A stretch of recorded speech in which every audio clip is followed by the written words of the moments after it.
Perdón, ahora sí. Ok.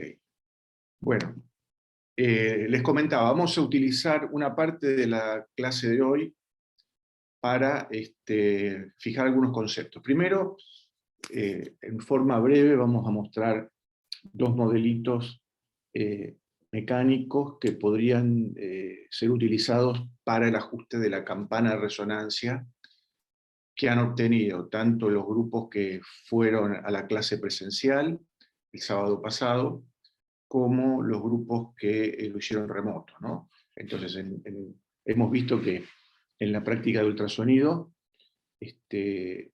hemos encontrado en nuestro sistema emisor receptor de ultrasonido un conjunto de frecuencias, en realidad sería un grupito de frecuencias, dos, donde el sistema responde. Una de esas frecuencias es una frecuencia muy, muy característica, que andaba en el orden de 40 kHz, y otra frecuencia un poquito más arriba, del orden de los 54, 55 kHz, que era de muchísima menor intensidad, entonces, en la respuesta del sistema. Entonces, lo que vamos a tratar de hacer ahora es un poco ver cómo podemos, especialmente en la frecuencia de 40 kHz, en la principal, viendo la respuesta del sistema, o sea, viendo la respuesta de la amplitud de la señal senoidal, cómo cambiaba en función de la frecuencia, si eso se puede representar por algún modelito. Entonces, recordemos un poco la configuración que teníamos, ¿no? Tenemos una configuración donde tenemos un emisor y un receptor enfrentados, que están alineados, están sobre el mismo plano, y que ambos son iguales, porque adentro tienen sensores piezoeléctricos o transductores piezoeléctricos que responden a la misma frecuencia. Entonces, uno de esos transductores lo consideramos el emisor y está conectado a un generador de funciones. Y ese generador de funciones, además, lo podemos conectar a un canal del osciloscopio. Por otro lado, el receptor, que vuelvo a repetir, está compuesto por un transductor piezoeléctrico del mismo tipo que el emisor, lo estamos conectando a el otro canal del osciloscopio. Entonces, lo que hicimos fue, dejando de lado la linealidad y todo, fue primero encontrar una frecuencia característica y después empezamos a variar la frecuencia alrededor de la frecuencia característica para ver cómo reaccionaba el sistema. Todos los grupos encontraron una frecuencia característica, más o menos del orden de los 40 kHz, y como dije antes, una frecuencia secundaria de excitación del orden de los 50 y pico de kHz, que, como comentamos en la clase pasada, responden a dos modos de oscilación diferentes del material piezoeléctrico. Y una vez encontrada la frecuencia característica, se analizó la linealidad, que era cómo respondía frente a una excitación senoidal, cómo respondía el sistema si lo centrábamos en su frecuencia característica, 40 kHz, y variábamos la amplitud de esa onda senoidal. ¿Qué pasaba con lo que miraba el receptor, lo que encontraba el receptor? Entonces, todos los grupos hicieron un gráfico de la linealidad del sistema, que era la relación entre la tensión o amplitud de entrada contra la amplitud de salida. Y hemos visto que, en líneas generales, esto, en casi todo el rango de amplitudes barrido, era lineal. O sea que podríamos, en principio, considerar que el sistema es lineal. Si bien hubo algunos casos de algunos grupos que a altas amplitudes vieron que el sistema no respondía totalmente en forma lineal, sino que había un pequeño desvío. Pero en líneas generales el sistema era lineal. Profe, ¿te puedo hacer una consulta sobre eso? La que quiera, sí. Yo encontré como si fuera un voltaje de saturación, así como que a partir de una amplitud muy grande daba casi siempre el mismo valor, que era capaz que 10 veces menos que la amplitud que le estaba dando. Tal cual. Hubo algunos casos, de hecho yo los vi, algunos casos donde el sistema les saturó. Eso, bueno, evidentemente puede depender o bien de los piezoeléctricos que estaban dentro del sistema, alguno de los dos que esté saturando, o bien del generador de funciones que están usando. Pero en el caso de ustedes. Después sería bueno que en algún momento nos juntemos y me muestres el cuaderno de laboratorio, porque no es el caso tuyo el que vi, sino que vi otros casos, pero puede pasar que en algunos casos les haya saturado a altas tensiones, cuando vos ponías el generador cerca de los 20 volts pico a pico. Debe haber sido así, ¿no? Me imagino. Sí, sí, Sí. O sea, tal cual. tal cual vemos en particular los datos tuyos, pero, digo, en líneas generales, lo que yo vi en las clases presenciales y los cuadernos de laboratorio que estuve mirando, es como que básicamente la respuesta era lineal y había algún tipo de desvío a altas amplitudes. ¿Okay? Como el caso tuyo, que decís que a altas amplitudes el sistema te saturado. Eso puede tener múltiples explicaciones. Después, en particular, si querés, vemos el caso de ustedes. Entonces, en líneas generales, esto fue lo que hasta ahora estuvieron haciendo. Algunos avanzaron más, otros avanzaron menos, otros ya avanzaron sobre el resto de las prácticas, pero esto es más o menos lo que uno encontró. Y lo que uno encontraba esto es un gráfico de algún grupo anterior, algún cuatrimestre anterior, que alrededor de 40 kHz se obtenía lo que llamábamos una campana de resonancia. Acá pueden aparecer ciertas particularidades dependiendo fundamentalmente de cuán precisa sea la medición. Es muy probable que la gente que haya podido ya hacerlo bien en forma remota haya podido hacer un barrido en frecuencias mucho más fino que el que está puesto en este gráfico. En algunos casos hasta puede, si se hace con mucha precisión, uno hasta podría ver dos piquitos, uno más chiquito que el otro. O sea, acá estamos viendo un solo pico, o pareciera que hay algo acá y algo acá. Muchas veces eso sucede porque los dos transductores tienen pequeñas diferencias en la frecuencia característica de cada uno de los piezoeléctricos que hay en él. ¿Cuáles son esas pequeñas diferencias? A ver, puede ser que un transductor tenga su frecuencia característica, por decir un número, en 39,9 kHz, y el otro lo tenga en 40,1 o en 40. O sea, esas pequeñas características, diferencias, si uno hace un gráfico muy cuidadoso, puede ser que lo logre detectar. Si no, en líneas generales, uno, digamos, obtiene una campana de este tipo. Entonces, ¿por qué? Porque si bien los piezoeléctricos que están acá adentro, uno los compra del mismo lote, yo les digo, los transductores se arman en la facultad, los piezoeléctricos se compran. Bueno, uno no tiene perfectamente establecido que el mismo lote tenga exactamente siempre la misma frecuencia de resonancia o característica para cada transductor. Ok, dicho eso, obviamente esta foto que está acá abajo es una foto que yo tengo de otro cuatrimestre, donde también colocábamos acá el multímetro, que ustedes en este caso no lo han conectado. No importa, el multímetro se conectaba pura y exclusivamente para poder mirar en una pantalla grande y con un número grande la frecuencia, y no tener que estar mirándola acá en una pantalla más chiquita, que era la del osciloscopio. Bien, entonces, ¿qué es lo que sucedía? Había algunos efectos que había que observar y que ustedes observaron, porque lo vimos en la clase presencial y también, obviamente, lo han manifestado en los cuadernos de laboratorio los que han hecho la clase remota. Lo primero que se ve es que la amplitud de la señal del emisor y la amplitud de la señal del receptor, o sea, en los dos casos, vuelvo a repetir, estábamos excitando con una onda senoidal, habíamos puesto la frecuencia característica, la habíamos encontrado, y lo que veíamos es que en líneas generales la amplitud en el receptor era menor que la amplitud en el emisor. Obviamente, cuando acercábamos mucho emisor y receptor, la amplitud del receptor crecía un poco. O sea, lo que estoy diciendo, que a medida que el emisor se aleja del receptor, la amplitud se atenúa, ¿no? Entonces, ahí ya a primera vista uno hasta podría decir, mira, tengo una dependencia de lo que estoy midiendo con la distancia entre emisor y receptor. Pero a distancia fija veíamos que había una diferencia en la amplitud. ¿Okay? Eso es una cosa que detectaron, es algo observacional, además de que lo midieron. Lo otro que veían era la campana.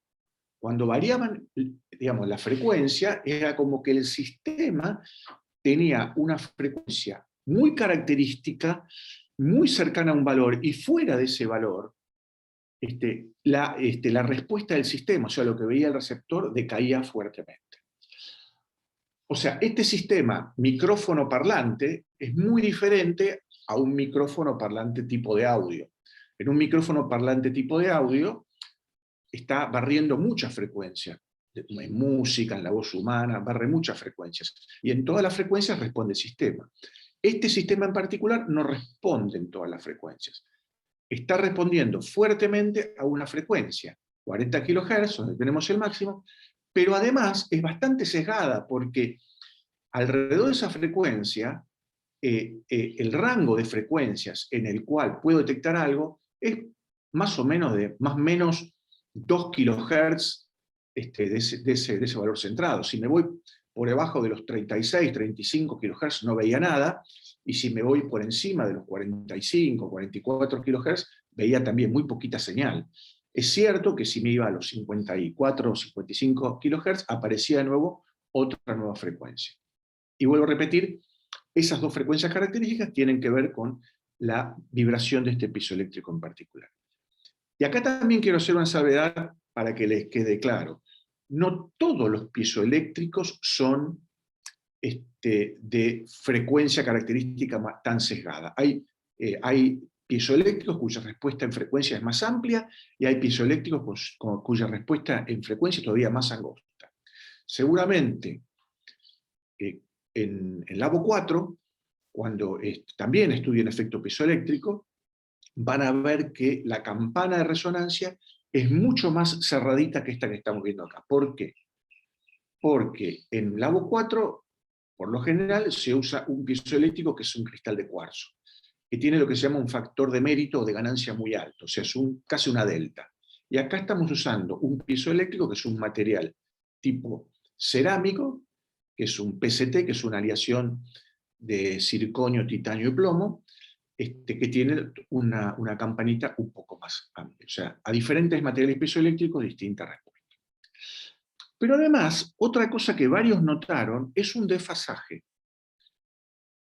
¿Qué es esto? ¿Esto qué significa? Que cuando yo tenía la señal en el emisor y yo variaba la frecuencia en el emisor, en este rango, lo que se veía en el osciloscopio es que la señal del receptor cambiaba su amplitud, porque claramente lo estamos viendo en este gráfico. Supónganse que acá me dio que la resonancia o la característica hasta 40 kHz, y yo ponía el sistema en 41, el voltaje pico a pico, la amplitud caía respecto del voltaje máximo. Entonces, no solamente disminuía la amplitud cuando cambiaba la frecuencia, sino que había un desfasaje entre la señal del emisor y la señal del receptor. O sea, esta es la otra característica que uno, si era un poco perspicaz, se podía dar cuenta. O sea, estamos viendo que cuando cambiamos la frecuencia del emisor alrededor de la frecuencia característica del sistema, lo que veíamos en el receptor era que la señal disminuía y que además había un corrimiento de fase. Eso es lo que nosotros veíamos. Ahora, cuando estábamos a la frecuencia característica, se veía que en principio ambas señales estaban en fase. Entonces, tratemos de entender un poquito más lo que tenemos. Tenemos sus transductores de ultrasonido, que son los piezoeléctricos. Estamos transformando energía eléctrica en mecánica y viceversa. Es un sistema que lo estamos usando como micrófono y parlante. ¿Cómo funciona el piezoeléctrico? Recordémoslo. Tenemos una membrana, ¿no? Dentro de la carcasa, una membrana piezoeléctrica o un disquito piezoeléctrico, al cual lo excitamos con una señal senoidal, y esto empieza a vibrar, y obviamente delante del piezoeléctrico hay colocadito una membrana que está en contacto, vibra la membrana y produce una compresión y rarificación de las moléculas de aire que están delante de la membrana, que se propagan como una onda de presión. Eso es, en líneas generales, el funcionamiento de este sistema. ¿Ok? En realidad, dentro del piezoeléctrico lo que tenemos también es un pequeño preamplificador para amplificar eléctricamente la señal, una vez que tenemos el efecto piezoeléctrico inverso, ¿no? Esto sería lo que pasaría en el receptor. Llega la presión acústica generada por el emisor, deforma el piezoeléctrico con el mismo tipo de función de deformación que trae la presión acústica, lo deforma, porque es una presión acústica, en este caso senoidal, porque el emisor está emitiendo en forma senoidal, porque lo excitaron con onda senoidal. Esto se transforma en una tensión eléctrica por el efecto piezoeléctrico inverso, lo detecta el sistema, hay un preamplificador, y ese preamplificador es el que manda la señal al osciloscopio. Eso es lo que básicamente tienen ustedes.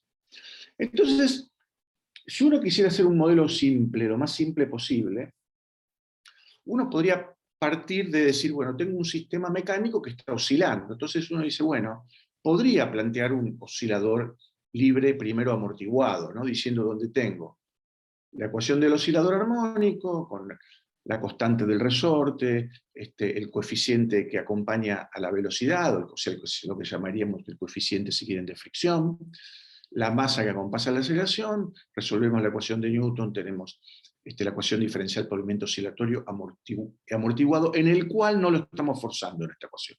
Por eso está igualado a C. Es una ecuación lineal, en derivadas parciales. ¿Okay? Bien, esta ecuación la puedo reagrupar, ¿no? Dividirlo todo por la masa. En algunos libros de textos, acá se le suele poner un 2 delante del gamma. El gamma es el coeficiente de amortiguación, el coeficiente de viscosidad, si quieren, que acompaña la velocidad dividido la masa, y el omega 0 es la frecuencia característica del sistema, que no es otra cosa que, perdón, acá la raíz no va, es el omega cuadrado es K por sobre M, ¿no? El omega 0 es la raíz de K sobre M, o sea que después esto lo voy a corregir. Entonces, todos saben ya de física 1 que este sistema tiene 3 posibles soluciones. Una solución dependiendo de la relación entre el coeficiente de amortiguamiento y la frecuencia característica, y tenemos una solución que puede ser una solución si el coeficiente de amortiguación es bastante menor que la frecuencia característica, tenemos una solución digamos, armónica amortiguada en el tiempo. Y si no, si es igual a la frecuencia característica, el coeficiente de amortiguación no es mayor, tendremos soluciones que pueden estar en subamortiguados o sobreamortiguados. No me voy a explayar en esto. Pero en el acelerador forzado, lo que tenemos es un forzante, y en el caso nuestro en particular, ese forzante es senoidal, o sea, es una función armónica, porque estamos al emisor, le estamos aplicando una tensión senoidal. Por lo tanto, por el efecto piezoeléctrico, estamos obteniendo una fuerza o una presión que va a generar esa onda acústica que es de forma armónica, ¿no? Senoidal o cosenoidal, como acá puse. Entonces tenemos este tipo de ecuación ahora, donde sabemos que este tipo de ecuación diferencial lineal con un forzante la podemos resolver planteando que el desplazamiento va a tener una solución homogénea, que va a ser cuando es igual a 0, y una solución particular. Esa solución particular, insisto, yo no lo voy a hacer la demostración porque esto ya lo han visto en Física 1, esta solución particular la podemos plantear como una respuesta que también es armónica, donde tenemos una amplitud y una señal que va a estar, en principio, desfasada de la señal de excitación. Y si uno resuelve este sistema para las condiciones iniciales y además pensamos en una solución, que la solución homogénea va a 0, porque la excitación que le estamos dando nosotros al sistema es una oscilación forzada que permanece en el tiempo. Entonces, si la homogénea, que estamos viendo acá arriba, a tiempos muy largos tiende a 0, nos podemos quedar solo con la solución particular, y si resolvemos la solución particular, vamos a encontrar dos relaciones, una para la amplitud, y otra para la fase, que la llame alfa. Vemos que esta solución para la amplitud, insisto, yo no estoy haciendo las cuentas, acá no tiene sentido que haga las cuentas porque está en cualquier libro de Física 1 o lo han visto en Física 1. Esta amplitud, fíjense que la dependencia con la frecuencia de excitación, que es omega, frecuencia angular, tiene una forma donde tenemos un numerador, que es una constante, que es la amplitud de la fuerza F0 sobre la masa del sistema, dividido la raíz cuadrada de un término donde me aparece la frecuencia de excitación, omega, frecuencia angular, donde me aparece la frecuencia característica, ¿no? Que tiene que ver con el sistema, el oscilador amortiguado, y el coeficiente de amortiguamiento gamma. Entonces, y es una dependencia que funcionalmente va con una raíz que comprende a todo este término. Y por otro lado, vemos que también la fase depende de la frecuencia. Entonces, en principio, ya mirando estas ecuaciones, vamos a ver si ajustan o no ajustan nuestros resultados experimentales. Pero vemos que la amplitud del sistema depende de la frecuencia y tenemos también un desfasaje con la frecuencia, porque vemos que acá hay un desfasaje que depende de omega. Si yo grafico esa amplitud en función de la frecuencia, vamos a ver que tiene una forma de tipo una campana. Tiene una forma de tipo una campana. ¿Dónde está centrada? Está centrada en un omega máximo, que no es el omega 0. El omega máximo está relacionado con es una relación entre el omega 0 y el gamma, y si el gamma es muy chiquito, el omega 0 tiende a ser el omega máximo, pero en principio no están centrados. La otra característica de esta relación es que fíjense que no es simétrica. A la derecha y a la izquierda de la campana es como que tengo umbrales diferentes, ¿no? Acá se ve, digamos, en esta digamos, representación, que el omega a omegas grandes decae diferente que el omega a omegas chicos, y a omegas chicos la amplitud, perdón, asintotiza en esta función a la amplitud de la fuerza dividido la constante del resorte. Y para la fase, lo que uno ve es que claramente, cuando uno pasa por la frecuencia característica, tenemos un cambio de fase. O sea, cuando omega es igual a omega 0, acá pasamos de un cambio abrupto de fase. Entonces quiere decir que en el entorno de la frecuencia característica, la fase cambia. Eso es lo que muchos de ustedes pudieron ver en el osciloscopio. Y si no lo vieron, si entran en la experiencia remota, lo pueden llegar a ver fácilmente. O sea, nosotros en esta experiencia no le pedimos a ustedes que midan la fase, pero hay gente que lo observó y lo comentó. Entonces, digamos, esto viene de acá. Ahora, no perdamos de vista que este es un modelo mecánico muy, muy, muy simplificado de lo que le pasa a un piso eléctrico. Entonces, es muy probable que ustedes se sigan moviendo en la frecuencia y vean que la fase sigue cambiando. Pero eso ya por efectos de cómo es el piezoeléctrico en forma real, que no es exactamente un oscilador armónico que lo estamos forzando, amortiguado que lo estamos forzando, es mucho más complejo. Pero este sería un modelito bien a primer orden, modelito mecánico, para tratar de explicar lo que está sucediendo. Ahora, vuelvo para atrás. Miremos este sistema. Emisor y receptor. Ahora, yo la explicación que les comenté, ¿fue para los dos piezoeléctricos? ¿Abarca los dos o abarca uno solo? ¿Alguno me puede comentar algo si lo pensó? Escucho. Son del mismo cristal, ¿no? ¿Cómo? Son del mismo cristal, ¿no? Sí, pero en la explicación que yo di, ¿en algún momento dije que hay dos piezoeléctricos? No, creo que no. No, no. Lo trataste como él. Perdón, como él. Claro, yo lo que hice es decir, bueno, así respondería un piezoeléctrico. O sea, yo me centré si quieren, en el receptor o en el emisor, no sé, pero dije, bueno, miren, llega algo que lo excita, una forzada, y veo esto. Ahora, uno lo podría complejizar el problema, y se menciona que es una posibilidad. Uno lo podría complejizar un poquitito y decir, esta es la solución que llegamos antes, ¿no?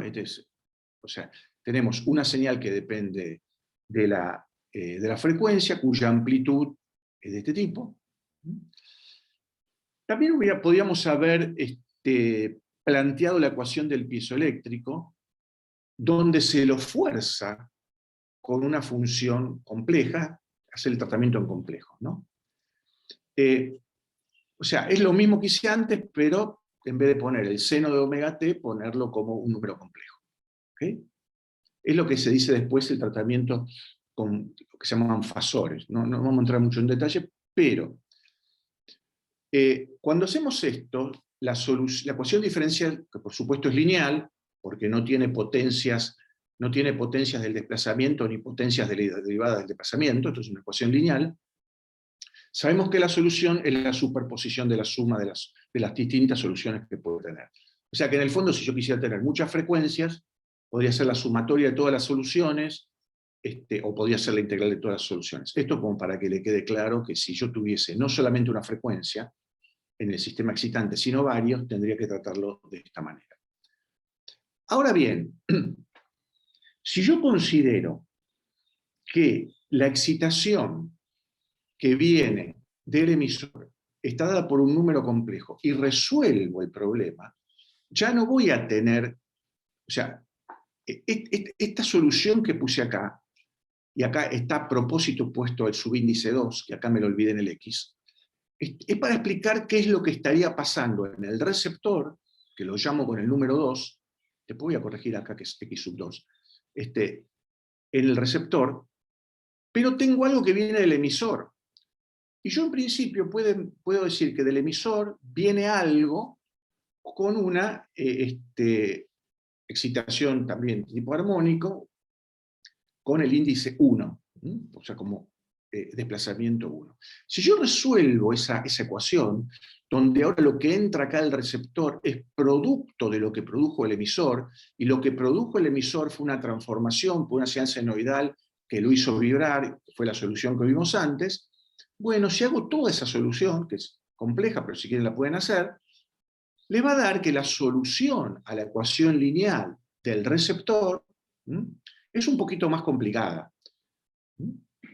en forma compleja. Donde aparece acá un denominador, que si ustedes se fijan, es un número complejo, donde prácticamente cada uno de los términos que tengo entre corchetes tiene que ver con el término individual de cada piso eléctrico. Nada más que está expresado en forma compleja. Si esta es la solución compleja de esta ecuación diferencial, a mí me interesa la parte real de esa solución. Y si quiero conocer la parte real de esta solución compleja, tendré que multiplicar y dividir por el complejo conjugado. Hago todo eso y me da todo este choclo que está acá. Donde fíjense que acá lo interesante es que estoy separando el problema en la frecuencia característica del piezoeléctrico 1, que es omega 0,1, el amortiguamiento gamma 1 obtenido del piezoeléctrico 1, la frecuencia característica del piezoeléctrico 2, gamma 0,2, y el amortiguamiento del piezoeléctrico 2. Entonces uno tiene una relación bastante más compleja que la que obtuvimos acá arriba. Obviamente que si los piezoeléctricos estamos partiendo de que son de la misma partida iguales, uno podría plantear que sus frecuencias características son iguales a omega 0 y que sus coeficientes de amortiguamiento son iguales a gamma. Y en ese caso, esta ecuación me queda de esta forma. Ahora, fíjense la diferencia entre la relación que obtenemos acá recuadrada en rojo y la que tuvimos antes. La relación es la raíz. Acá no hay raíz y acá hay raíz. Entonces, ¿para qué quiero llegar a todo esto? sea, evidentemente el modelito 2 es un poquito más complejo que el modelito 1, porque está considerando lo que pasó en el piezoeléctrico 1 que excitó al piezoeléctrico 2. Y la solución inicial, la 1, está solamente considerando lo que está haciendo un solo piezoeléctrico. Entonces, a priori uno podría decir que la solución con considerando los piezoeléctricos es más adecuada. Entonces, mis datos experimentales valdría más ajustarlo a este modelo que a este modelo con la raíz. Entonces, yo igualmente cuando hagan el ajuste, les pido que hagan los dos ajustes y vean las diferencias con sus datos experimentales. ¿De acuerdo? Acá no le vamos a pedir nada con la fase, pero sí le estoy pidiendo con la campana. Lo pueden hacer con la campana principal y también lo pueden hacer con la campana secundaria, quienes las hayan medido, para ver si también encuentran que ajuste la campana secundaria en este rango. Obviamente, la campana secundaria le va a dar, no sé, que encontraron alguna variación de la amplitud entre, no sé, 50, 51 kHz y 56 kHz. En ese rango tendrán un pequeño pico. Bueno, traten de ajustar también a ver qué pasa ahí. Entonces, esto es parte de lo que uno quiere para tratar de mecánicamente describir qué es lo que puede estar pasando con este sistema emisor-receptor y cómo funcionan desde el punto de vista mecánico este sistema. Insisto, es una primera aproximación. Cuando ustedes vean piezoeléctricos en el Labo 4 y seguramente en alguna estructura, van a ver una solución un poco más elaborada de esto. En el Labo 4 seguramente van a ver la solución desde el punto de vista eléctrico y no desde el punto de vista mecánico. Pero bueno, les quería presentar esto para que tengan una idea de cuáles son los caminos que podríamos usar para ajustar este sistema. No sé si hay alguna pregunta, algo que quieran preguntar sobre esto.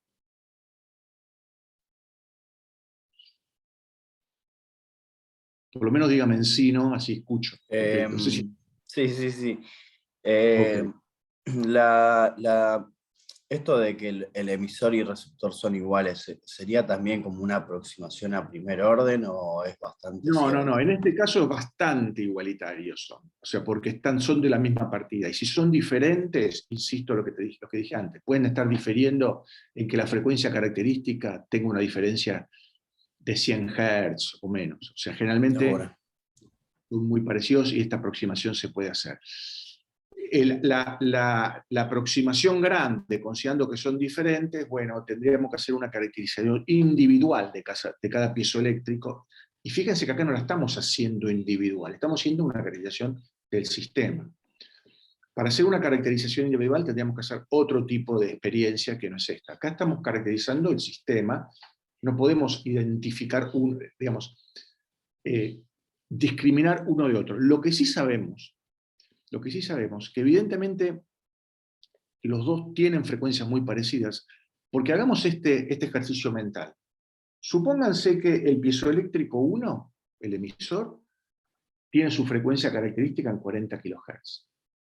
Y el receptor supongan que la tuviese en 30 kHz. ¿Hubieran visto algo ustedes? ¿Qué les parece en la experiencia? ¿Se entiende lo que pregunté? Sí. No hubiésemos visto nada. Claro, no hubieran visto nada, porque fíjense que no hubieran visto nada, porque quiere decir que el receptor no está en el rango de frecuencias, no trabaja en el rango de frecuencias para detectar 40 kHz, trabaja en 30, entonces no detecta nada. La condición para que se detecte, lo que ustedes viendo, es que los dos piezoeléctricos más o menos sean iguales, ¿se entiende? Si no, no hubieran detectado nada. ¿Por qué? Justamente porque estos piezoeléctricos están muy sesgados en su frecuencia característica. Si fuesen piezoeléctricos con una campana muy grande, bueno, sí hubieran detectado. De hecho, por eso les hice la observación de que hay piezoeléctricos que tienen rango de frecuencia más amplio. De hecho, hay micrófonos piezoeléctricos que se usan en audio. ¿Por qué? Tienen piezoeléctricos especiales, pero estos en particulares trabajan a frecuencias muy, muy sesgadas. ¿De acuerdo? Si estamos de acuerdo, bueno, parte de lo que ustedes tienen que hacer cuando analicen los datos para el informe es estos ajustes que les comenté. Bien, dicho esto, ahora lo que voy a aprovechar es vamos a hablar de caracterización espacial. El martes que viene, por ser el Día del Estudiante, no hay clases. El Día de la Primavera no hay clases, no tenemos clases. Entonces ustedes tienen clase el sábado. Va a haber la burbuja 2, va a ir a la facultad a hacer una práctica de piezoelectricidad, que va a ser la parte espacial de ultrasonido, va a ser la parte espacial, la caracterización espacial de la onda que estamos generando con este sistema emisor y que estamos viendo con el receptor. Y la burbuja 2 lo va a hacer en forma remota.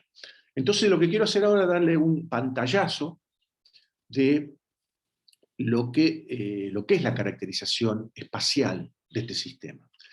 Entonces recordemos la ecuación de onda, ¿no? Física 2, tenemos la función de onda, el laplaciano de la función de onda está relacionado con la variación temporal, y acá de nuevo me comí un 2 en la derivada, la parte de arriba, la variación temporal de la ecuación de onda, de la refunción de onda, perdón. Entonces, esta función de onda, en líneas generales, puede tener una forma de este tipo. Tenemos una amplitud que depende de la distancia, y una parte armónica que tiene que ver con una parte espacial, que es el número de onda, el vector número de onda multiplicado por la distancia, en forma vectorial, menos la componente temporal, la frecuencia angular por el tiempo, más un cierto desfasaje. Donde, para recordar, si la tratamos en forma de módulo, el número de onda es 2π sobre la longitud de onda. Recordemos que la frecuencia angular es 2π por la frecuencia, o lo mismo que es 2π sobre el periodo, y la relación de dispersión nos dice que la velocidad de propagación es la frecuencia por la longitud de onda. ¿De acuerdo? Ahora bien, o la podemos poner en términos del número de ondas y el número de onda y la frecuencia angular, que sería en ese caso omega sobre el número de onda. Por otro lado, ¿qué sabemos del frente de onda? ¿Qué es un frente de onda, por definición? Bueno, es un lugar geométrico que une todos los puntos en que en un dado instante se encuentran en idéntico estado de vibración. O sea, todos los puntos del espacio que en un dado instante tienen la igual fase, a eso estamos llamando un frente de onda. Entonces acá, para simplificar, podríamos pensar que podemos tener diferentes tipos de frente de onda, ¿no? Podríamos tener, por ejemplo, y lo han visto, es repasar cosas de física 2, ¿no? Una onda plana, ahí tenemos planos equiespaciados, ¿no? A la misma fase, separados ellos, cada uno por ellos por una longitud de onda. Fíjense que esos planos son perpendiculares a la dirección de propagación, y la función de onda tendrá una forma donde es una constante, la amplitud es una constante por la exponencial que me implica toda la parte armónica. Ahora fíjese que acá, esta constante, si la comparo con la solución general, no depende de la distancia. Esta amplitud no depende de la distancia. Esto es diferente de lo que sucede en un frente de onda esférico, ¿no? En un frente de onda esférico tenemos cáscaras concéntricas, donde cada cáscara tendrá la misma fase, y la separación de cada cáscara es por una longitud de onda. Entonces, todos esos planos en realidad son perpendiculares al radio de esa esfera, y en una onda esférica, la función de onda, fíjense que tenemos la parte armónica, la exponencial la tenemos acá, pero la amplitud varía, esta amplitud A como función de R varía como la inversa del radio. Y el otro caso general, que es el de la onda cilíndrica, donde tenemos, como se ve acá, cáscaras cilíndricas. Acá, digamos, está representado como si tuviese un frente de onda que pasa por una ranura, frente de onda plana que pasa por una ranura, pero miremos la parte de las cilíndricas. Tenemos cáscaras cilíndricas. En este caso, esos planos de igual fase son perpendiculares al radio del cilindro, y la función de onda se la representa como una amplitud, pero que depende ahora de la raíz cuadrada del radio, que acá lo llamé ρ, del radio del cilindro. Entonces, si uno mira esto, esta caracterización, uno a priori podría diseñar una pequeña experiencia para por lo menos discriminar si un frente de ondas que yo tengo es plano, puede ser esférico, puede ser cilíndrico, puede caer en otro rango. ¿Y cómo sería? Sería tratando de detectar cómo cae la amplitud de la señal en función de la distancia. Entonces, podemos pensar una experiencia muy simple. Si yo tengo un emisor, en este caso mi emisor de ultrasonido, y tengo un receptor, si yo coloco mi sistema con una función, lo excito con una función senoidal, de amplitud fija en el emisor, y a cuya frecuencia es la frecuencia característica de mi sistema, que como es el emisor receptor de ultrasonido será 40 kHz, y detecto lo que pasa en el receptor, y mido la amplitud en el receptor, si yo ahora varío la posición entre emisor y receptor, me puedo dar cuenta si esa amplitud está cambiando. Obviamente que si esa amplitud no cambia, podría decir que es una onda plana. Pero ustedes ya vieron en la práctica que cuando yo alejo el receptor del emisor, cambia. Por lo tanto, pareciera que la solución de onda plana acá está descartada. Ahora bien, podría discriminar si se parece a algo tipo esférico o algo tipo cilíndrico. No lo puedo discriminar del todo solamente variando la distancia, pero por lo menos puedo darme cuenta si esta relación funcional, ADR, cambia como 1 sobre R, cambia como raíz de R, o de otra forma.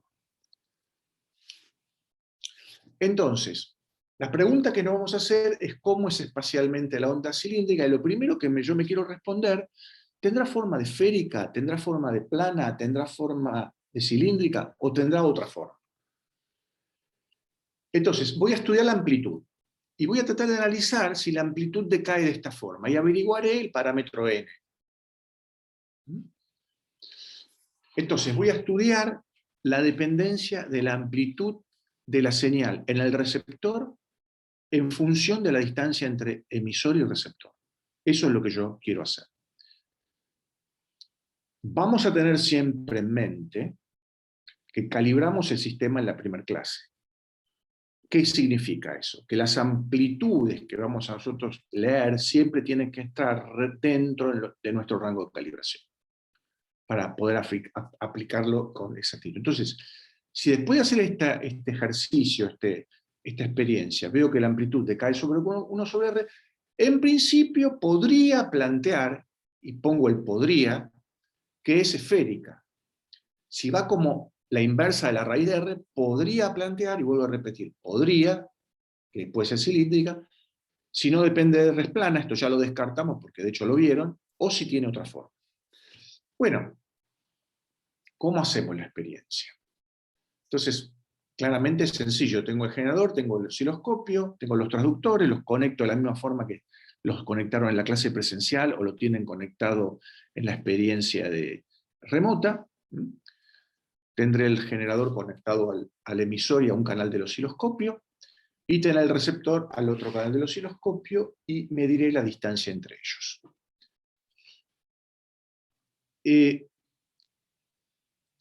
¿En qué condición conviene trabajar? Primero acá una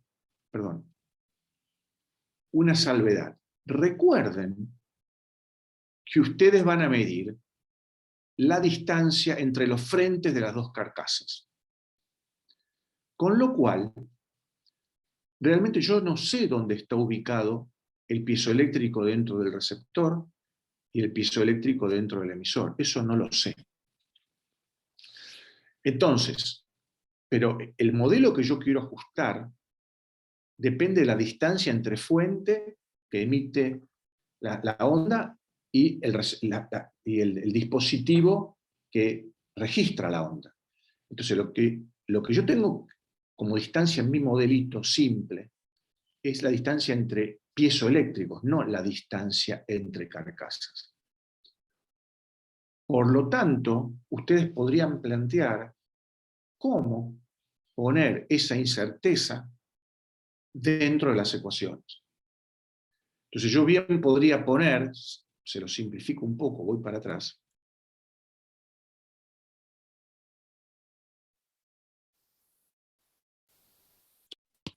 Yo podría poner que este R es un R menos un cierto parámetro E o H, llámenlo como quieran, todo elevado a la N, donde ese H es lo que yo no conozco, pero que es fijo, que es realmente la suma de las distancias entre la carcasa del emisor y su piso eléctrico y la carcasa del receptor y su piso eléctrico. ¿Se entendió lo que dije? ¿Alguna respuesta? Pero igual vos podrías hacer como un cambio de variable y... Que igual vos podrías hacer un cambio de variable y trabajar solo con la... Obviamente, pero a lo que apunto, esa es una forma, les comenté una forma, a lo que apunto es que ustedes no conocen realmente, porque si no tendrían que desarmar la carcasa y ver cuál es la distancia que hay entre el frente de la carcasa y el piezo eléctrico que está acá adentro. Y se lo tendría que sumar a esta distancia D, y lo mismo, la distancia que habría entre el frente del receptor y donde está ubicado el piezo eléctrico. En ese caso sí tendría realmente el valor entre emisor y receptor, entre piezoeléctricos. Como ustedes miden entre frentes de emisor y receptor, o entre centros, si quieren, de dónde está la columnita que sostiene el emisor y el receptor, ahí tengo una incerteza de realmente dónde están adentro los piezoeléctricos. Eso es lo que les quiero marcar, que ahí hay una pequeña diferencia. Nada más para que lo tengan en cuenta. Bueno, trabajo con señal senoidal, trabajo a la frecuencia característica. Me conviene que estén cercanos, no pegaditos porque puede haber algún problema o están muy pegaditos, pero que estén a 10 centímetros o algo así para medir la señal. ¿Y por qué digo que? Porque si los pongo muy cercanos puede haber algún problema. Recuerden, esto lo mencioné, que acá hay algo que no estamos considerando, que es el efecto rebote. Si yo tengo una señal de presión que viene hasta acá y excita al receptor, y el receptor transforma esa señal mecánica en una señal eléctrica y la mido en un canal del osciloscopio, acá también hay una carcasa, y esa carcasa presenta una reflexión respecto a la onda que llega. Y además, este emisor, este receptor que tiene un piso eléctrico empieza a vibrar, y parte de la vibración que se generó va para este lado. Entonces se puede generar acá una ida y vuelta de señales que pueden hacer que yo tenga como interferencia entre la señal que estoy emitiendo y la señal reflejada que puedo tener acá, y eso me afecte la medición. Entonces, si están muy cercanas, seguramente esa interferencia va a tener amplitudes mayores y bueno, voy a ver cosas más raras. Por eso, hagan toda la exploración con la distancia, pero tengan un poco de cuidado en el análisis, qué es lo que pasa cuando estoy a distancias pequeñas. Y ahora vamos a ver algo de eso. Entonces, en el fondo lo que uno quiere encontrar es una curva de este tipo, o sea, cómo varía la señal pico a pico o amplitud medida en el receptor en función de la distancia. Y que tiene que ser medida dentro de los rangos de calibración que tengo. O sea, no puedo medir fuera del rango de calibración porque no medí ahí cuando hice la calibración. O sea, tengo que tener rangos de amplitudes que haya medido. Una vez que tengo la medición hecho, bueno, trato de hacer un ajuste para ver si llego a la conclusión de que mi onda podría ser esférica, cilíndrica, o que el coeficiente de la potencia R, el n de la potencia, esté entre los dos o sea otro valor. Vamos a descubrirlo. ¿Okay? Después Profe, sí, una ¿cómo consulta. no? Me quedé pensando en eso, lo que decía de la diferencia en el que no sabemos dónde está el piso eléctrico ubicado en ese material. Y lo que pensaba es que en el caso de que no lo sepamos y hagamos muchas mediciones, tampoco importaría, ¿no? Porque es como que tendríamos una función solamente que desplazada, pero el coeficiente n no va a cambiar. Como función no te va a cambiar. Pero la pregunta es, yo te lo voy a poner de otra forma.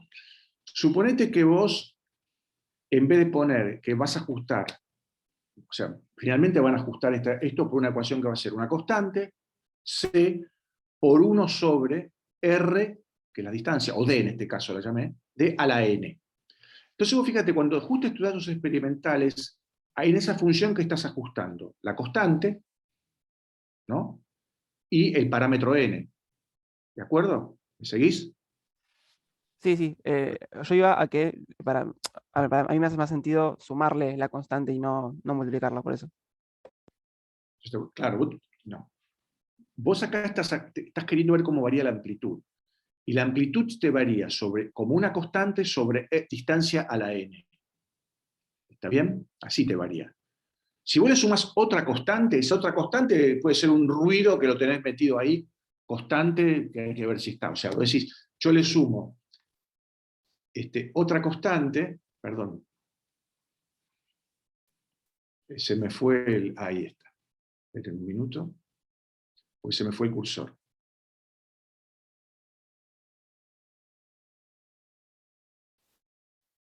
Bueno, no. ¿Ustedes ven el cursor mío? No, yo no lo veo ahora en la pantalla. No se está viendo. Bueno, a ver, voy a creo que no. tratar.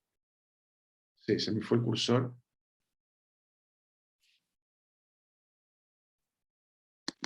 Ahí voy a tratar de que aparezca.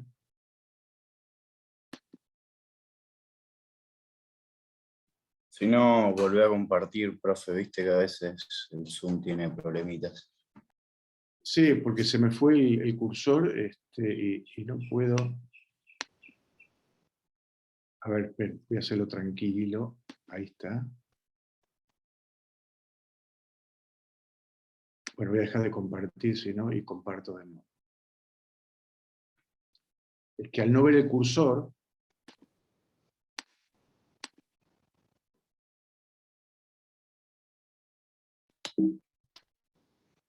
¿Verdad que si no, Ángel, trato de compartir yo como para anularte tu compartir y después volvés a compartir vos?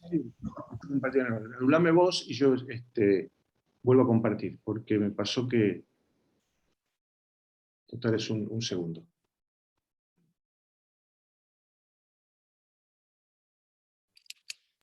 Ahí está, perdón, estaba muteado. Fíjate ahora a ver si podés.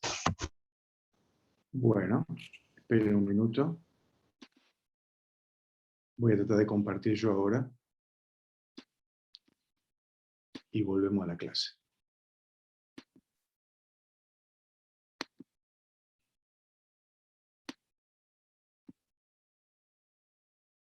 Un minuto. Ahí está.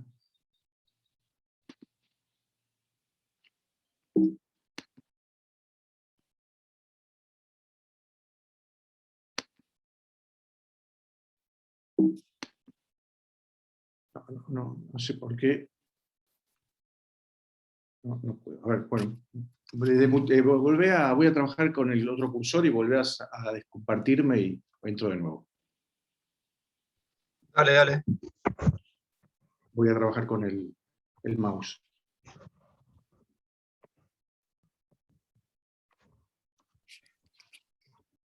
¿Listo?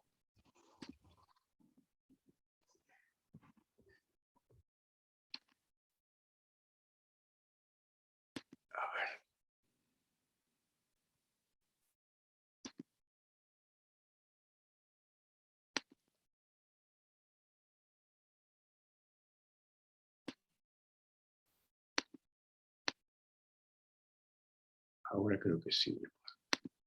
Sí, ahora se ve. Ahora se ve, ¿no? Sí, sí. Bueno, entonces, yo lo que decía es que cuando hagas este ajuste, vamos a volver a la función, cuando hagas este ajuste, si vos planteás que la solución para ajustar los datos experimentales de este gráfico es 1 o una constante sobre R a elevado a una potencia, más otra constante, esa otra constante sería como un fondo que tenés acá, que quiere decir que esto no se te va a cero.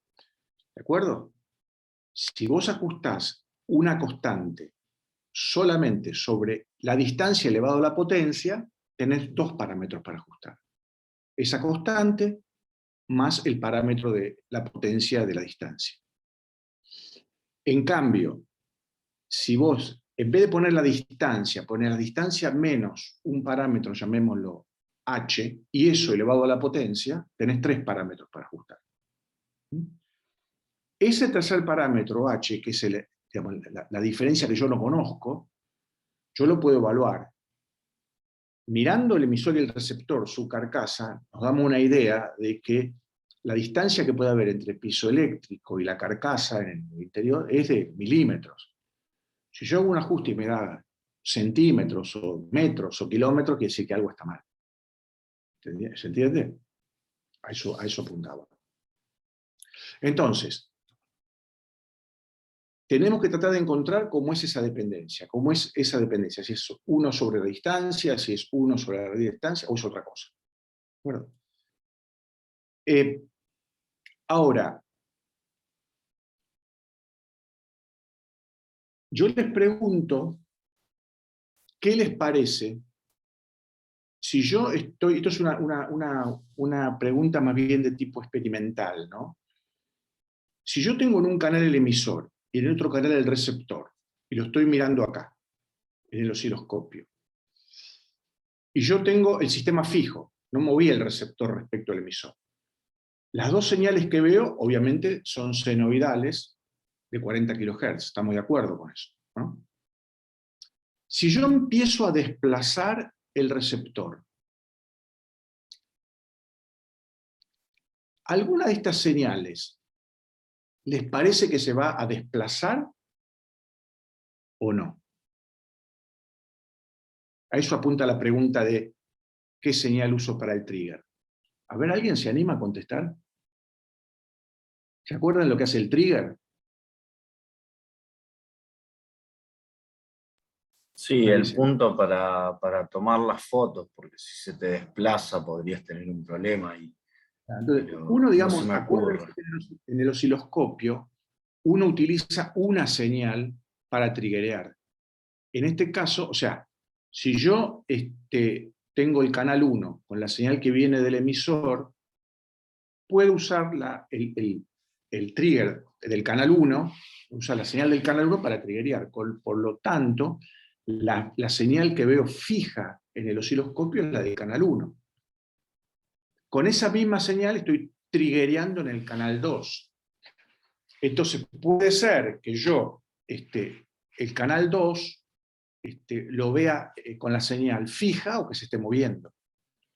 Entonces, si está fija, seguramente cuando yo desplazo el receptor, es muy probable que esta señal le pase algo. Tengo que elegir muy bien contra qué triggerear. Y eso lo tienen que ver cuando hagan la experiencia en la clase, ¿no? O sea, es tener bien en claro qué es lo que está pasando de acuerdo a lo que yo tomo como referencia para triggerear. ¿Okay?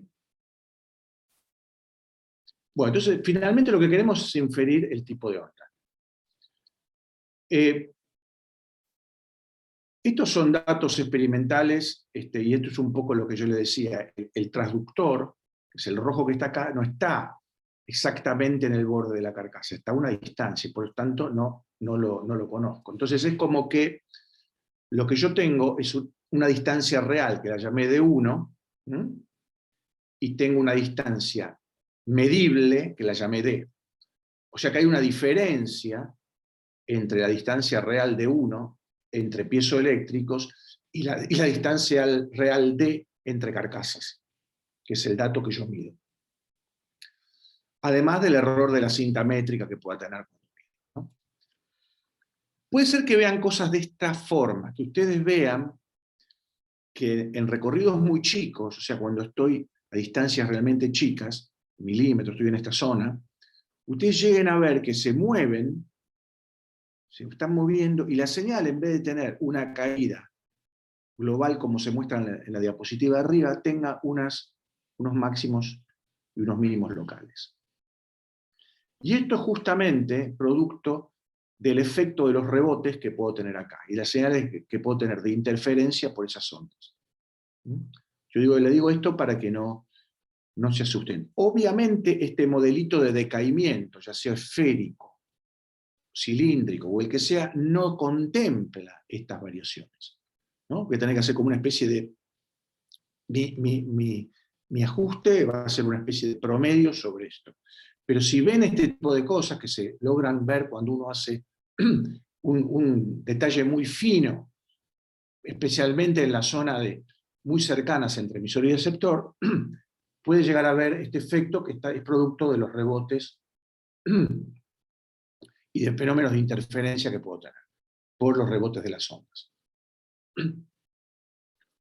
Alguien preguntó alguna vez, no sé si en la clase presencial, si yo puedo eventualmente medir estos rebotes, no solamente porque los acerque, sino porque tengo la pared cerca.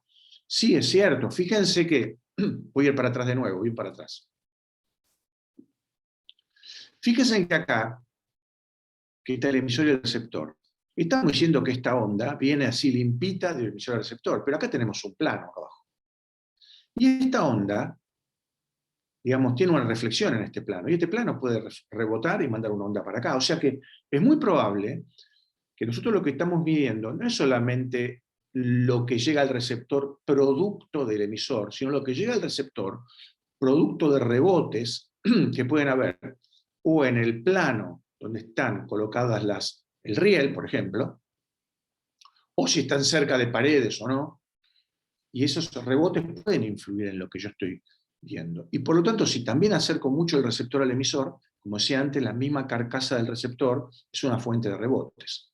Entonces, todas esas cosas las puedo estar detectando, y por lo menos tengo que saber y no asustarme de que cosas que estoy midiendo pueden provenir de los rebotes. Entonces, tengamos en cuenta esto. La siguiente pregunta que nos hacemos, eso es medir, por ejemplo, estimar qué pasa con la distancia emisor-receptor.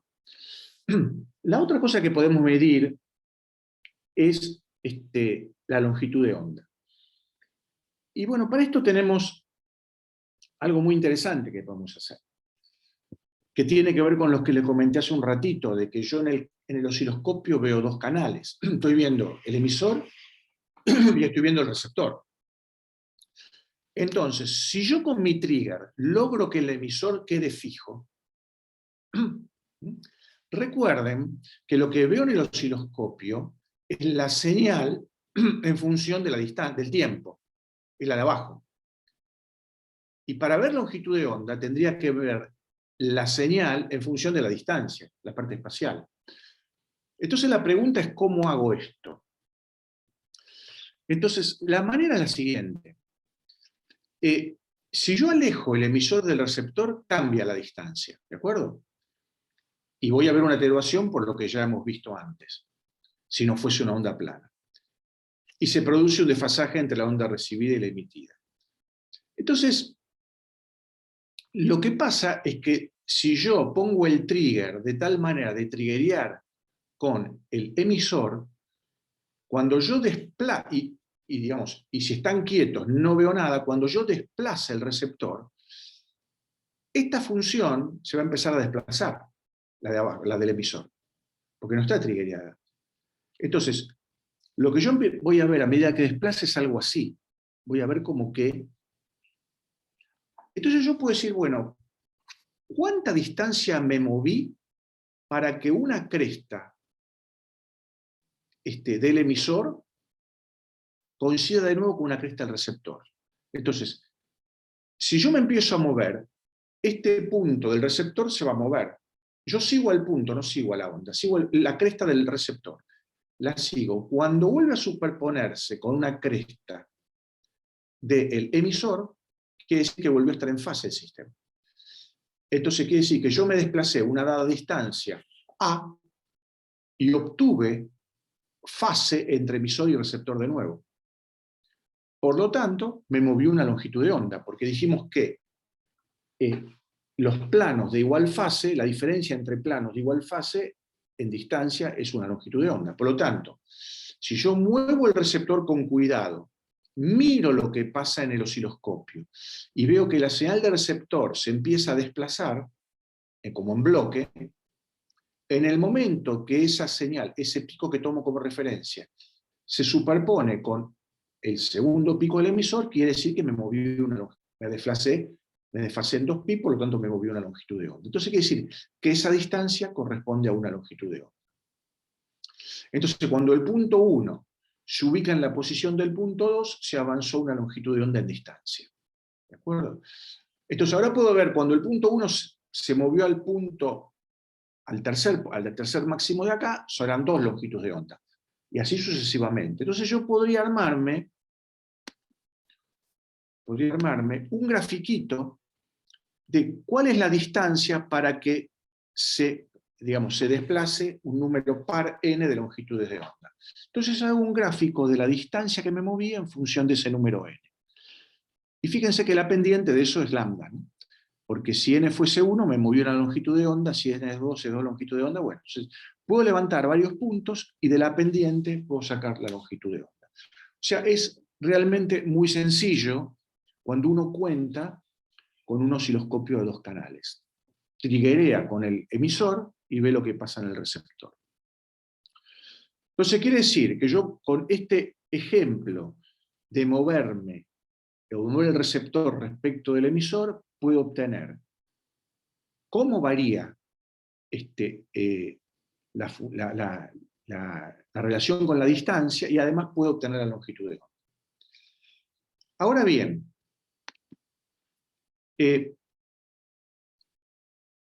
¿alcanza esto solo para caracterizar la onda? ¿Conocer su variación con la distancia y conocer su longitud de onda? Evidentemente no. Porque supongamos que el frente de onda fuese esférico. Supongamos que ustedes ven que depende con la distancia, cuando lo mueven contra el riel, dependen con la distancia como 1 sobre R o 1 sobre D. Pero en ese caso, ustedes tienen, fíjense que en este dibujito tienen el emisor y el receptor en esta línea. Pero si el emisor estuviese emitiendo ondas esféricas, yo tendría que comprobar, para comprobar tendría que poder rotar el receptor que vaya rotar respecto al emisor con un radio de valor D, y me movería siempre sobre el mismo frente de onda. Entonces, si me muevo siempre sobre el mismo frente de onda, y la onda es esférica, no me tendría que variar la amplitud que está viendo el receptor, tendría que ser siempre la misma, ¿no? Si fuese así. Ahora, esto lo podemos hacer, lo podríamos hacer en forma presencial, no lo podemos hacer en forma remota. ¿Por qué no lo podemos hacer en forma remota? Y en forma presencial es relativo también. Porque si queremos mover el receptor, no tenemos un goniómetro montado en el sistema que yo pueda girar el receptor respecto del emisor. Lo que sí podemos hacer en la clase presencial y no en la remota es rotar el emisor. Si yo roto el emisor, en realidad, y el receptor lo dejo fijo, lo que tendría que ver es que la señal no cambia. Esto lo puedo hacer en la clase presencial, y de hecho los chicos de la burbuja que vayan a la clase presencial van a hacer esto, pero no lo pueden hacer en forma remota porque no tengo un eje rotador sobre el emisor. Entonces, en la clase presencial pueden hacer esto, en la remota no. Ahora, fíjense acá una limitación de lo que podemos hacer. Yo, aunque la gente que esté en remota no lo haga, se los voy a comentar. La idea es entonces que yo roto el emisor un ángulo phi, lo voy rotando, la distancia la dejo fija y veo lo que pasa en el receptor. Entonces, de nuevo, tengo mi sistema, del generador voy al canal 1, del receptor voy al canal 2, y veo lo que pasa en la pantalla del osciloscopio. Y empiezo a rotar el emisor. ¿Cómo se rota el emisor? Bueno, hay un transportador que se coloca en el eje del sistema en el cual se monta el emisor, y cada vez que lo roto yo puedo leer qué ángulo lo roté. Y puedo barrer esto todo. Puedo ir lo puedo rotar desde 0 a 180 grados, para los dos lados. Y ver lo que pasa. Ahora bien, y lo que se detecta, bueno, es graficar, digamos, obtener el valor de la amplitud o pico a pico en función del ángulo para distancia fija. Generalmente cuando lo hacemos presencial, esto lo hacemos entre menos 90 y 90 grados. ¿De acuerdo? Y se obtiene una curva de este tipo. Ahora, fíjense, ¿por qué les muestro esto? Porque justamente la gente que haga remota no va a poder hacer esto. La gente que hace presencial sí. Ahora, yo les dije antes que si la onda fuese esférica, no tendría que variar esto, porque quiere decir que yo me estoy moviendo siempre, o sea, tengo el receptor fijo, el emisor emite en forma esférica, ¿por qué me está variando la amplitud que leo en el receptor? No tendría que variar. Bueno, en realidad esto está un poco exagerado, esta variación acá con el error más o menos da lo mismo, pero claramente a medida que me alejo, no pareciera ser una onda esférica, ¿de acuerdo? Entonces, yo propongo que cuando hagan este gráfico, los chicos que lo hagan presencial, lo hagan en coordenadas polares, no en coordenadas lineales, como está acá, donde en coordenadas polares lo que uno se mueve es por, digamos, cada radio de la coordenada polar significa que tengo una dada amplitud en la señal recibida. Y acá lo que está dibujado es con distintos colores porque claramente si yo varío la distancia entre emisor y receptor, me va a tener que variar este gráfico. Porque la amplitud máxima va a ser diferente, obviamente. Ahora bien, también podría medir la fase, cosa que no vamos a hacer. No tiene sentido acá, para cuando lo hacemos presencial medíamos la fase, que es un poquito más delicado, que es no solamente ver cómo cambia la amplitud a medida que cambio el ángulo de mi emisor, sino además cómo se van corriendo la señal del emisor respecto del receptor a medida que cambio este ángulo. Y ese corrimiento tiene que ver con la fase. En realidad, uno lo que dice es que mirándolo como fase, cuando se repite una señal, avance 2π, y si, no le dé mucho gesto, si yo me moví, roté algo, bueno, si yo normalizo la señal en una onda completa en 2π, si yo me desplacé y si moví la señal, se moverá un múltiplo de 2π. Y bueno, eso será la fase que se mueve. Ahora, ahí voy a avanzar un poquito acá, que es la explicación que dábamos para los presenciales, pero les quiero comentar esto de acá. Lo de acá es lo siguiente. Hace un rato comenté que si yo giraba el emisor, uno esperaba que en el receptor, si la onda es esférica, esperaba que el valor pico a pico o la amplitud que vemos en el receptor no cambie. Y de hecho el gráfico que mostré, que tiene que ver con esto que es acá más o menos, cambia, salvo una zona muy acotada. Entonces uno ahí podría decir, supónganse que a ustedes les da que la variación con la distancia cae como 1 sobre R. Bien, decimos, es una onda esférica. Pero varían el ángulo y no les da que es esférica, no les da constante, les da esta variación que vemos acá, que se cae, salvo una zona. Bueno, ahí tenemos que empezar a pensar también algo que no dijimos, que son las características geométricas de mi transductor. Recuerden que el transductor de ustedes es una carcasa con un piezoeléctrico adentro. Y claramente, si el piezoeléctrico emite, el borde de la carcasa está perturbando esa onda. Entonces es como que uno tiene un ángulo sólido de emisión. O sea, si yo miro acá, bueno, no voy a medir porque está la carcasa. La carcasa. Entonces quiere decir que es probable que yo tenga una onda que puede ser esférica y no lo logro detectar por un efecto de la carcasa.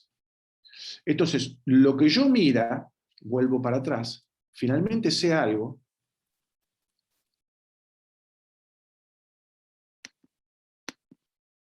que sea del tipo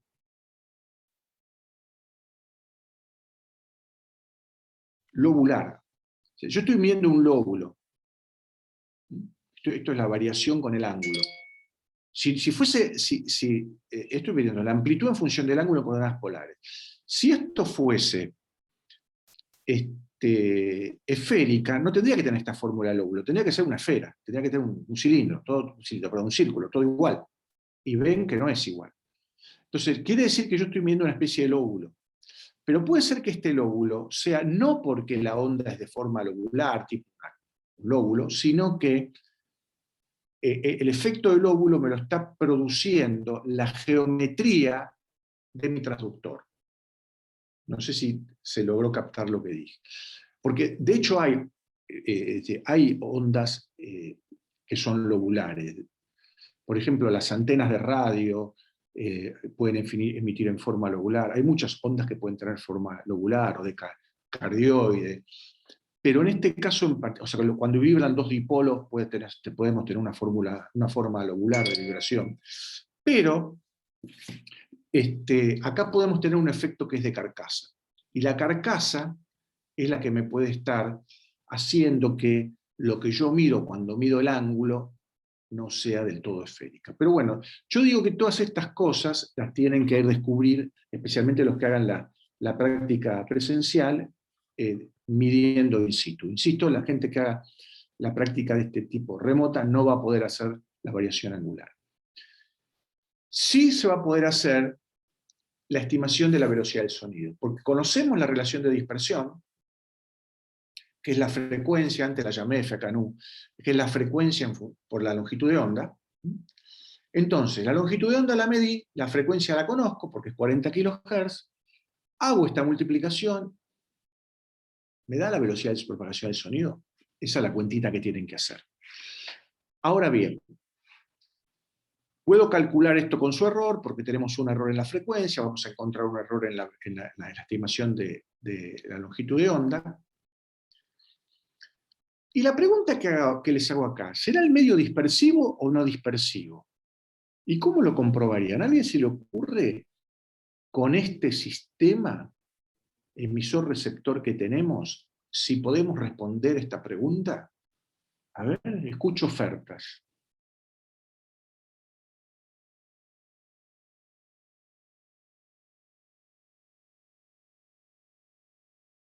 Qué silencio, ¿no?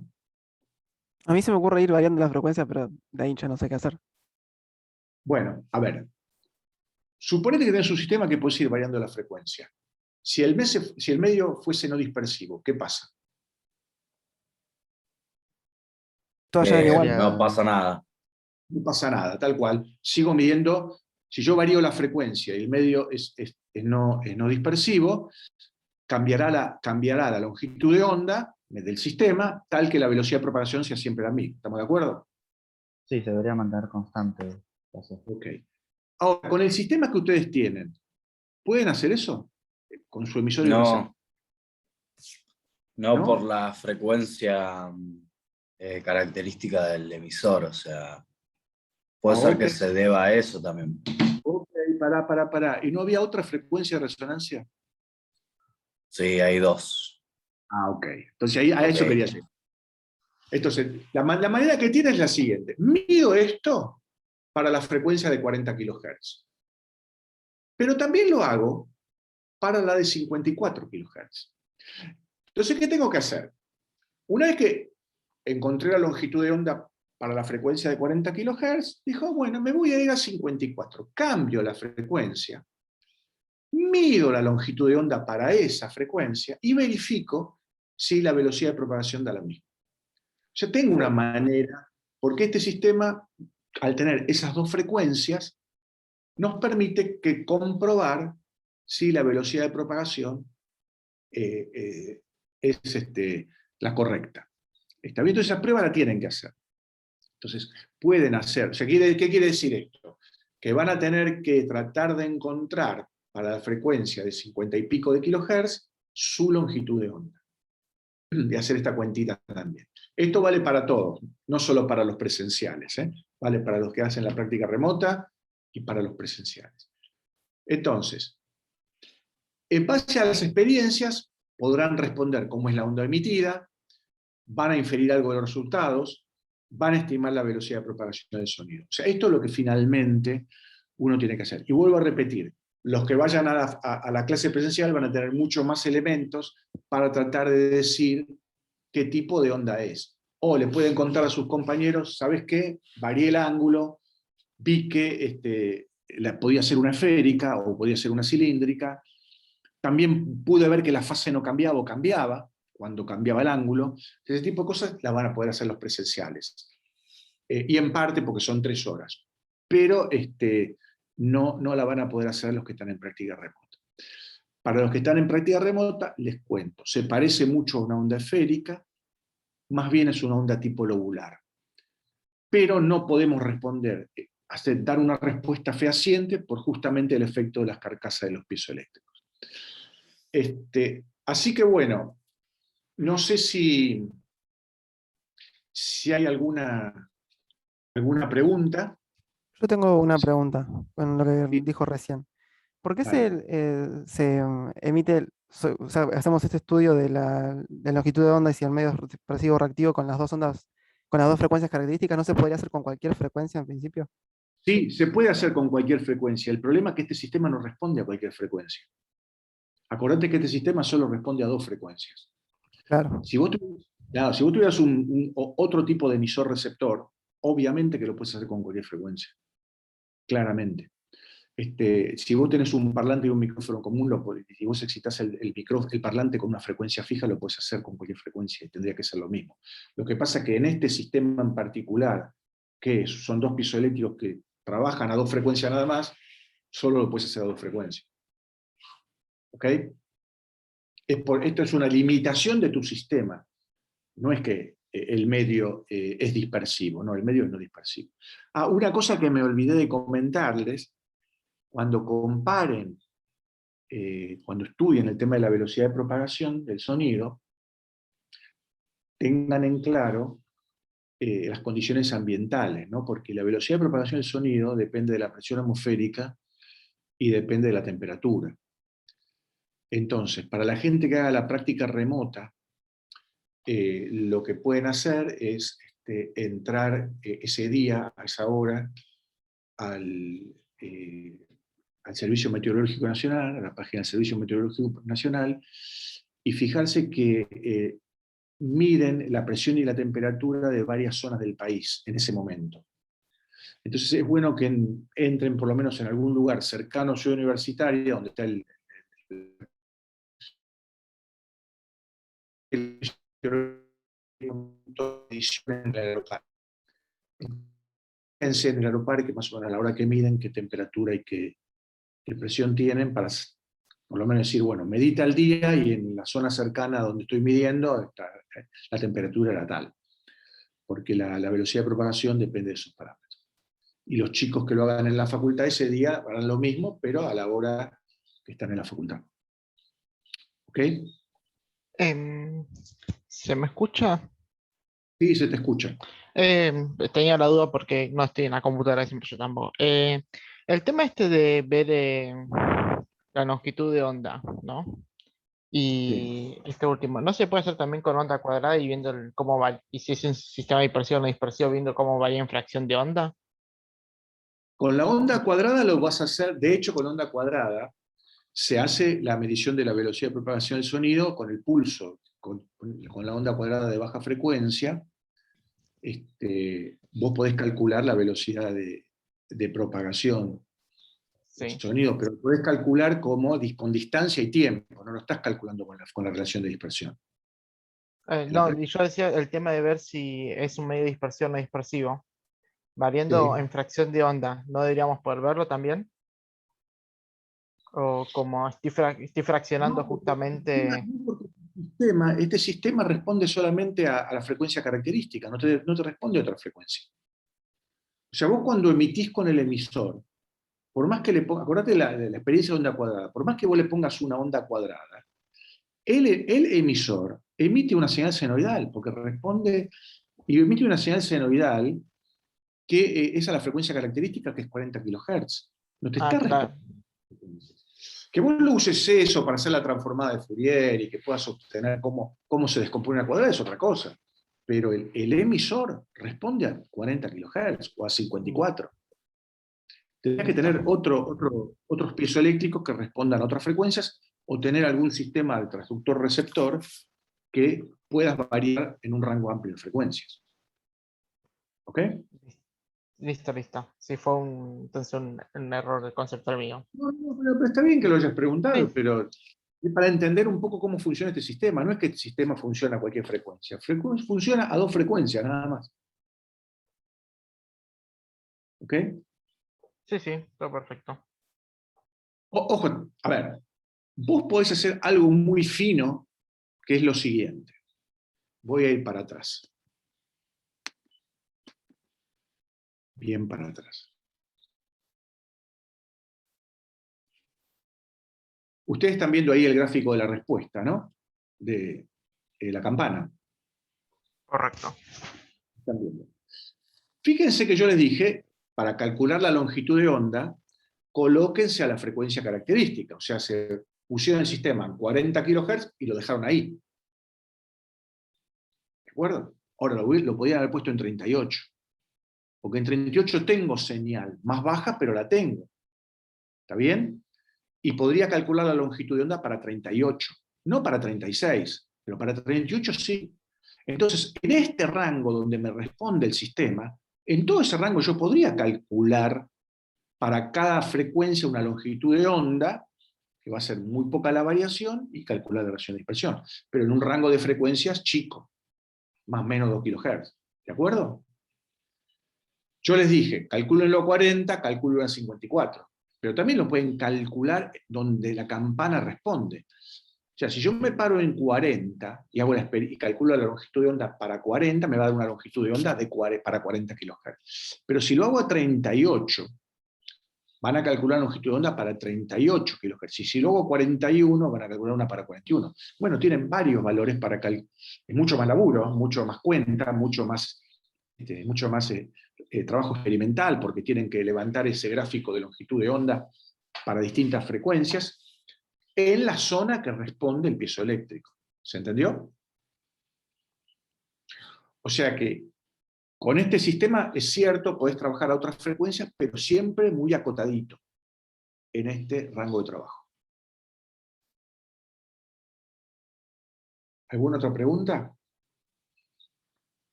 No, todo bien, Ángel. Por supuesto, todo esto, ahora vamos a ir a las salas. Si quieren hacer consultas,